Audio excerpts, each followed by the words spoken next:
Cal é o conto que nos quendaba por contar agora? É un moi bonito. Todos son bonitos, Celso.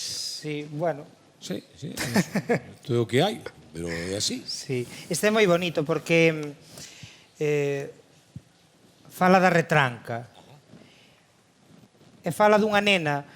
Antes os rapaces, por este tempo, non? Eu vexo a nada que andas no coche ou vai no autobús, ves que se empeza a xente que vive nas aldeas está a 100, non hai domingos, non hai días parados, porque ou están arando para botar o millo ou están ensilando.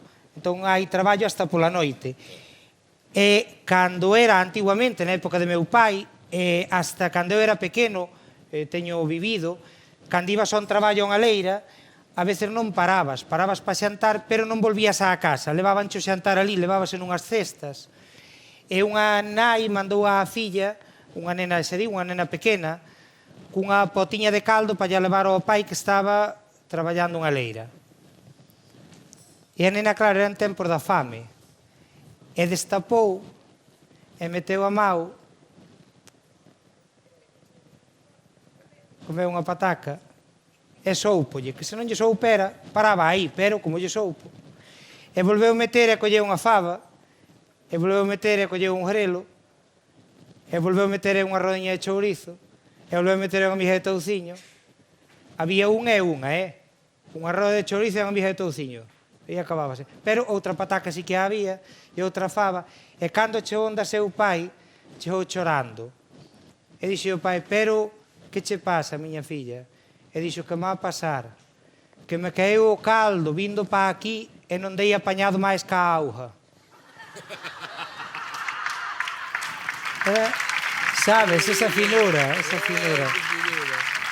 E unha das cousas que eu aprendín da xente maior é algo que xa desapareceu completamente. E era que nos traballos, e entre eles por estar cojando no monte, e na observación, a xente gustaballe moito traducir o que decían, o que cantaban os paxaros.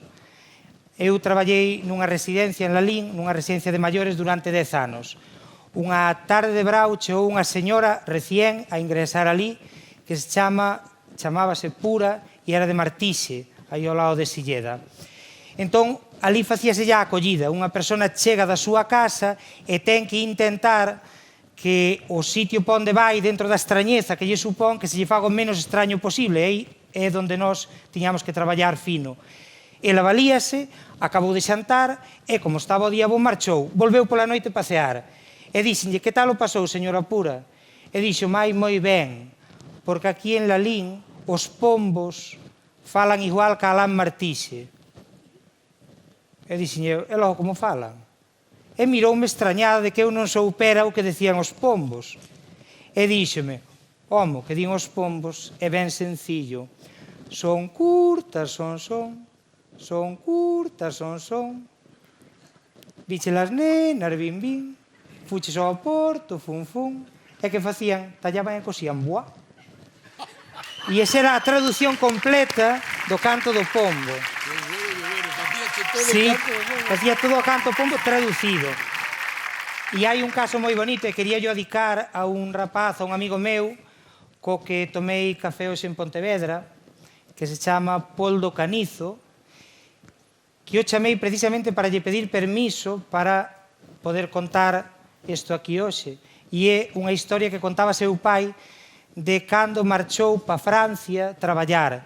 E el decía que a máquina do tren iba falando pos emigrantes. Entón, cando saía da estación, o tren empezaba, porque non era como os de agora, que son todo pura electricidade. Decía, e eles entendían. E decía o tren, vou por cartos, vou por cartos, vou por cartos, vou por cartos. Pero claro, á volta de Francia, sei que o tren tamén falaba. E cando chegaba á estación, freaba e soltaba o gas, e o que decía era, para que fuch. Como a quen perdiche o tempo.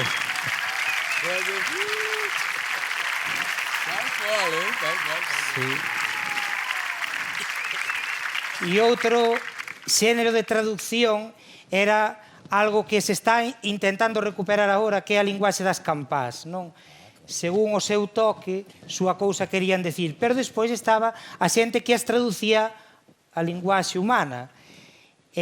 Torreiro de Arzúa contoume o que falaban e se contestaban as campás de Rendal e as de Maroxo. Entón decía, un día que iba con el para Arzúa, díxome, sintes, parou o coche, baixou a ventanilla, el sabía que estaban tocando, eu non a sentira.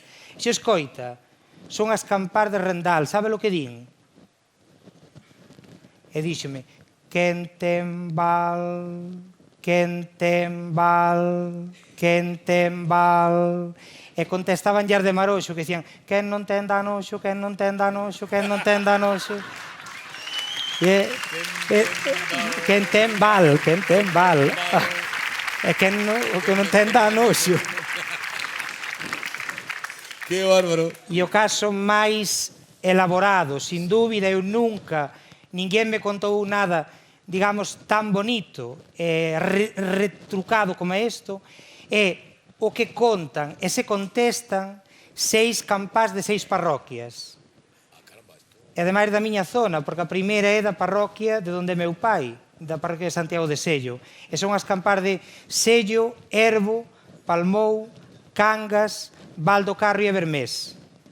Entón, día de Sello, di, morreu unha vella, morreu unha vella, morreu unha vella. E a seguinte di, é que deixou, é que deixou, é que deixou, é que deixou. E outra di, unha manta vella, unha manta vella, unha manta vella. E hai outra que así, o día di, chadelendias, chadelendias, chadelendias. E outra, que é a máis interesada, di, como sa partir, como sa partir, como sa partir. E a de Bermés, que é a máis grande de todas, di, o longo, o longo, o longo, o longo. É o caso máis bonito que eu coñezo. Isto contoumo a mí un home, subindo a Limpabotos, onde está ali o campo de fútbol. O home tiña unha casa á mão dereita, e fomos un sábado á mañá, meu pai e eu, cargar un remolque de esterco, e o home non me deixou salir do coche. Puxoseme así na porta, e eu, claro, para mí aquela era unha extrañeza, porque eu iba para traballar, entón baixei a ventanilla, e díxome, aquí neste lugar, veu un latoneiro de fora e a xente non lle quería nada ben. E dixen, vai, ó. Pero así sin máis. E aí foi donde el dando un espacio de tempo contou toda a historia. E díxome que ese latoeiro viñera de lonxe, era ás veces nas feiras o único que había, que vendía latós, que vendía platos, que amañaba pezas que tiñas na casa, que daquelas non se tiraban. E entón a xente non lle quería ben, porque cando iban onde a el se non lle pedían en castellano, non lle vendía. E claro, se a xente lle castrapeaba, el cobráballe máis e ríase ainda por riba. E a xente, claro, colleulle unha rabia, pero tampouco podían facer outra cousa, porque en moitas feiras non había outro latoeiro a que acudir. E este home, como estaba contando, dixo, nunha feira de Lalín, cheguei eu e vin así un rabaño de xente arredor dunha discusión. E eu, por saber de que iba, metíme tamén. Estaban o latoneiro cun tratante de vacas, estaban dicindo isto tal cual mo dixo el. Decíalle o latoneiro ao tratante, cálleseme la boca, que usted no sabe nada. Donde esté el castellano, que se quite el gallego, que no sirve para nada. E decía yo tratante, pero válgame Dios, se o galego é o que falamos aquí desde pequenos, poucas las gracias que lle teñamos cariño. Inda que na máis sea, usted es un ignorante, ya no lo quiero escuchar. Dixo, pero mira, home, o castellano máis o gallego, se valen po mismo, han ser boas as dúas. Dixo, sáqueseme de delante. E cando fixo así, levantou a vista, e claro, veu que tiñan máis de 100 personas de arredor escoitando aquela disputa que tiñan. E aí a cousa colle unha gravedade. Por qué? Porque non é o mismo unha discusión en privado que en público. Eu aquí poño un exemplo que sempre, con este exemplo queda moi claro todo. Se un bota un peido na casa non pasa nada.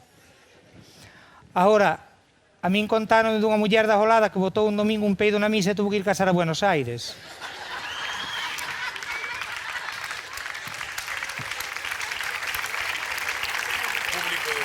Claro, e esa é parte da diferencia entre o público e o privado, e aí tiñan que se afinar, porque se perdes esa disputa, podes perder o creto por resto da vida, porque quedalle acordando á xente.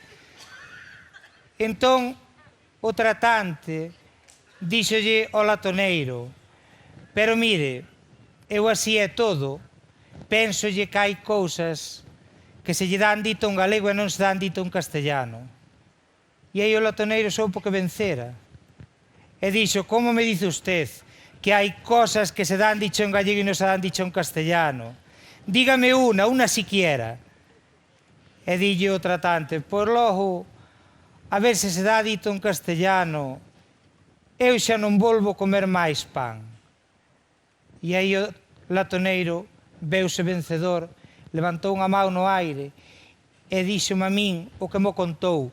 Mirou para todos nós con soberbia e dixo: bien fácil me lo pone.